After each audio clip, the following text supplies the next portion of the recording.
I've been seeing way too many people throw around the word love bombing when it doesn't actually apply.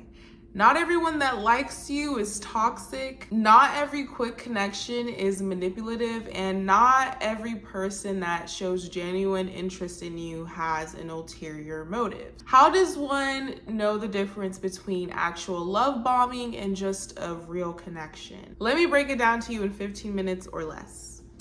Hey y'all, my name is Prin, and I like to make commentary videos on relationships, pop culture, and self-growth videos. If any of these things interest you, please go ahead and like and subscribe for more. I'll stop bothering you and let you get back to the video. So, what is love bombing? To recognize love bombing, you have to know the definition of it. According to Cleveland Clinic, love bombing is a form of psychological and emotional abuse that includes a person going above and beyond for you in an effort to manipulate you into a relationship with them. So it usually includes or involves some form of excessive flattery and praise. So like over complimenting you all the time, over communication of their feelings for you. Maybe they throw in a little I love you too soon, too quick, showering you with unneeded and unwanted gifts. So like maybe a Chanel purse or just trips, things like that. My love bomber was a bum, so I never got this perk. And just early and intense talks about future planning. So like we're talking about marriage, travel plans, kids, things of the sort, and it happens way too quick, way too soon into y'all's relationship. Now, love bombing can be intentional or unintentional, which I think makes it even harder to differentiate between whether it's going on or not. And also because I feel like we all had a little bit of naivety. Is it naivety? Naiveness? Something like that. We all were a little bit delulu before we were loved bombed, to the point where if someone was falling in love with us within a week, we'd be like, duh, who wouldn't fall in love with me? And then they love bombed us and now we know better. So actually, if you've been love bombed before, it's easier for you to pick up on it when it happens the next time, or when someone's trying to love bomb you the next time. Truly, anyone can love bomb you, but it's most associated with those that have an anxious or insecure attachment style, or those that exhibit the narcissistic personality disorder trait. So it's really driven by a person's insecurity, lack of trust, and codependent tendencies. One big thing that I think people don't know about love bombing is that it happens in phases. So it's not just like someone love bombs you and goes. It's pretty phased out, and I'll explain it to you right now. So the first phase of love bombing is the ideation phase. This is the stage where the love bomber does everything in their power to gain your trust and build a false sense of security with you so that you could let your guard down, okay? I'm talking about grand romantic gestures such as lots of affection, lots of compliments, maybe even lots of gifts too. Like I mentioned before, my love bomber was a bum. So he couldn't really give me lots of lavish gifts, but he would steal gifts for me and then wouldn't tell me where they came from until after he had already gifted it to me. Another thing that my love bomber did that was his grand romantic gesture was when he officially asked me out, he made sure to ask me out on the 20th of like a month because my birthday's on the 20th. So he said that I want you, whenever it's your birthday, I want it to be also us celebrating like our relationship. So I couldn't even have a day to myself. I couldn't even have my own birthday. That couldn't even just be my day. I had to be reminded of this person because he intentionally asked me out on the 20th to ensure that no matter what, I would be thinking about them. Red flag, red flag. Big red flag. The love bomber is going to put you on a pedestal. You are their whole world, and in a short amount of time, they're gonna make you feel that way too. I'm talking about y'all are texting and talking 24/7. You don't even have a moment to breathe when you're in this honeymoon phase with the love bomber. Like, they're everything to you, and seemingly so, you're everything to them. at least for now. One common saying that a love bomber loves to use during this phase is, "I've never felt this way about anyone before." Sound familiar? Did I trigger you? We've all heard that before. A love bomber also loves to exaggerate y'all's future together. This is known as future planning. So this is just them constantly talking about y'all's future together, like marriage, when y'all are gonna get married, where, travel plans, where they're gonna take you to. They're just constantly talking about y'all's future just to make you feel secure in that connection, and it works. And this is happening within weeks of knowing each other. You don't even know that person's middle name, yet here they are talking about how y'all are gonna have 2 girls, 1 boy. What is your middle name? What is your mama's name? As mentioned before, this is just a way for them to build that false sense of security with you, so much so that you finally let your guard down around them. The second stage of love bombing is known as the devaluation stage. Once the love bomber sees that you've invested into them and the relationship, that's when their mask begins to fall and you'll see their true colors. Their words no longer match their actions and they no longer idolize you. They'll criticize you more often and make you feel as though you're not good enough. That closeness you once felt with them turns into hot and coldness, where one day y'all are on good terms and then the next you don't even know where y'all stand. They're distant and no longer affectionate with you anymore, and don't you dare try to bring it up to them or try to communicate your concerns, because they'll find a way to manipulate you into thinking that you're the problem and you'll start to second guess yourself, right? In this phase, it's a lot of internalizing and ruminating on like, what's going on? This isn't the person that I once knew before, but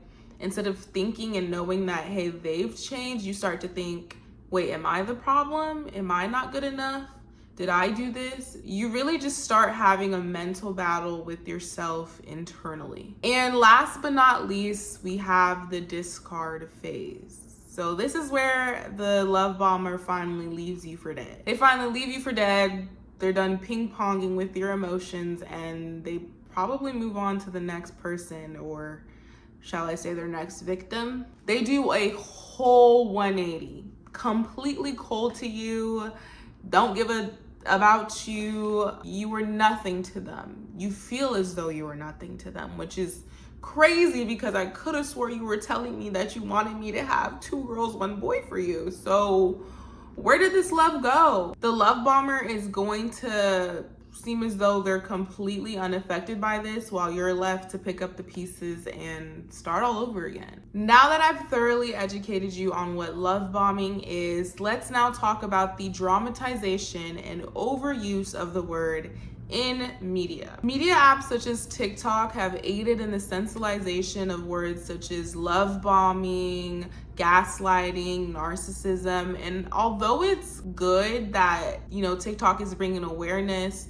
to these harmful tactics and talking about actual mental health matters, there's also a downside to it where people are misusing these terms in situations where there's just a genuine interest and genuine connection. Someone texts you good morning every day, love bombing. Someone gives you flowers on the second date, oh, that's love bombing. Someone says, hey, they miss you after not seeing you for like 2 days. Oh, they must be a narcissist. It's so easy to misconstrue consistency and attentiveness for manipulation when that's not even the case. And I feel like the overuse of the word has also created a lot of fear of vulnerability in people, to where no one feels safe to love out loud anymore out of fear that they'll look like the bad guy if things don't end up working out. For example, in the show Love Island, you have 2 people, Jeremiah and Huda, who happen to have a quick and intense connection on the island. Okay, I'm talking about real intense. When they met, baby, they were locked in for life, or so it seemed. But Huda was withholding some information, okay? She had a little secret of hers. She was a mommy. I'm a mommy. Mommy? I'm a mom. Mamacita. No, I'm a mommy. A mom of what? A dog? She purposely withholds this information from Jeremiah until she feels certain in their connection, or she feels as though like he's truly committed to her, which red flag, red flag. That was certainly a choice. When she finally reveals that information to Jeremiah, he's obviously taken aback, right? He's a young 20-something-year-old and he just developed a connection with the woman. Afterwards, she lays it down that, hey, by the way, I'm a mommy. Like, I think any normal person would react to that, especially if it's not something that was presented to them in the beginning.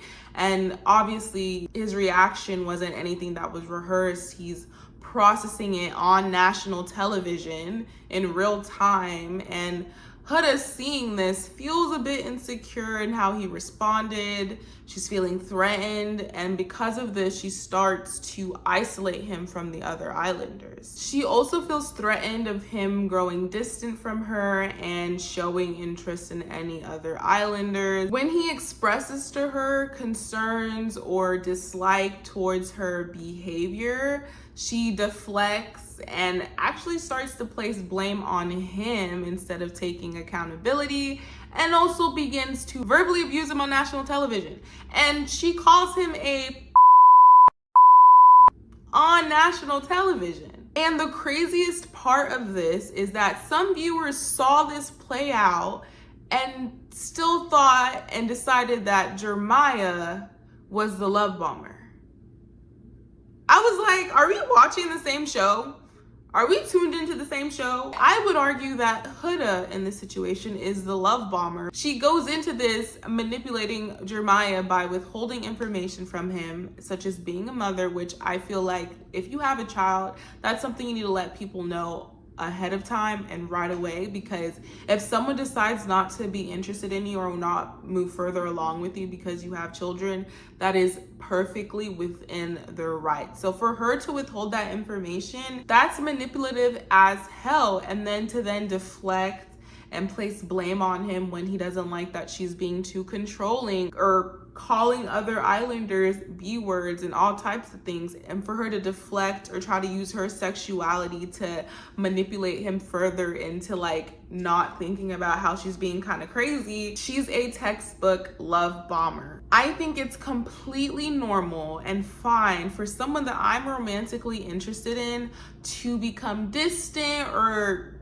show disinterest in me when I've purposely withhold information of being a mother from them and also verbally abuse them. What do you expect to happen? You're not supposed to treat people you like that way. And sure, could Jeremiah have communicated a little better? Absolutely. I don't think that justified her being verbally abusive to him at all. Like I said, Huda could arguably be considered the love bomber in this situation, but those that are emotionally immature or insecure don't see it that way. So if someone is interested in you and y'all explore, but then they start to dwindle in their attentiveness, that's not love bombing. If you develop a fast connection with someone, that's not necessarily love bombing either. How you can protect yourself from being love bombed is by using your discernment. To help you, ask yourself these questions when you doubt someone's intentions aren't good when pursuing you. Is this person crossing any boundaries? Are they reciprocating and showing you respect? Am I projecting my own trauma onto this new situation? Are they genuinely listening to me, or are they just being performative? And last but not least, how do you feel after being with them? That's the most important one. And these questions aren't about doubting everyone around you. It's about grounding yourself in reality and not in the TikTok universe. Dating in the real world is not always going to be black and white, unfortunately. But as long as you have clarity, boundaries, and the courage to walk away when things don't feel right, that's using your discernment. So let's stop calling everything love bombing. Not everyone that loves loudly